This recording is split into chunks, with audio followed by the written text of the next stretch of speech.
What's going on, guys? Sam here, or WitWikiTK, and this is Keep It K.E.M.ING Episode 2. This series is all about the KEM Strike in Call of Duty Ghosts. Today I have a pretty sweet free-for-all KEM Strike on Strikezone with the K7 in a game where I actually joined a couple minutes into the start of the game and down 12 kills. If you missed the first episode in this new series, definitely go check it out because I covered the new game mode Blitz, and I explained why Blitz is such a great game type for getting KEM Strikes, and then I also broke down a very good Honey Badger class setup.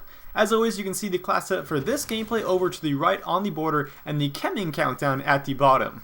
I'll talk about my class setup in a little bit, but first I want to talk about free-for-all. So at this point, free-for-all and Blitz have been by far the best game modes for me when it comes to earning KEM Strikes. And when it comes to free-for-all, it makes sense that it would be one of the best game modes for getting KEM Strikes, because free-for-all was also a great game mode for getting Moabs in Modern Warfare 3, and the Moab is basically the same thing as the KEM Strike.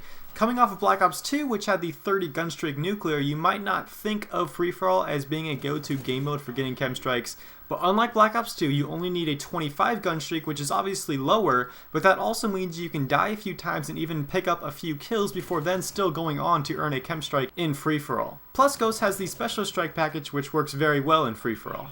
Now, when I think of free-for-all, the number one thing that comes to mind is the spawns, because there has always been some bad spawns in this game mode, and that is certainly the case with Ghosts as well, but you can use the spawns to your advantage. After playing a map in free-for-all a few times, you will start learning the spawns and the trends, and you will learn where the hotspots or high traffic areas are in the map. You will also learn what areas to stay away from. Ideally for free-for-all, you want to mine the spawns as best as possible. That's just kind of what free-for-all is. That's kind of what you're supposed to do. Now when I say that, I don't mean find a spawn point in ADS that spot. What I mean is you want to put yourself in a position where you know there is about 4 or 5 spawns around you that you can pop back and forth between them and pick up a lot of kills very fast, which I actually found a nice location in this game here on Strikezone in this kind of lower section of the map. So as you watch this gameplay, you can see that I found this nice high traffic area with multiple spawns around me, and I take advantage of it, but by no means was I camping. In fact, the only time I wasn't moving was I got stunned at one point, and then maybe if I heard an enemy coming,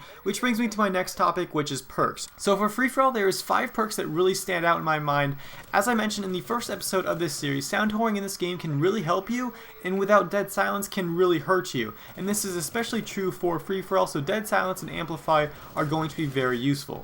Also, the perk Ping is especially good for free-for-all because of the fast-paced, close-quarters nature of this game mode, and then the questionable spawns. So every time you kill someone with the Ping perk equipped, it activates a sonar ping that reveals any nearby enemies by showing them on the minimap.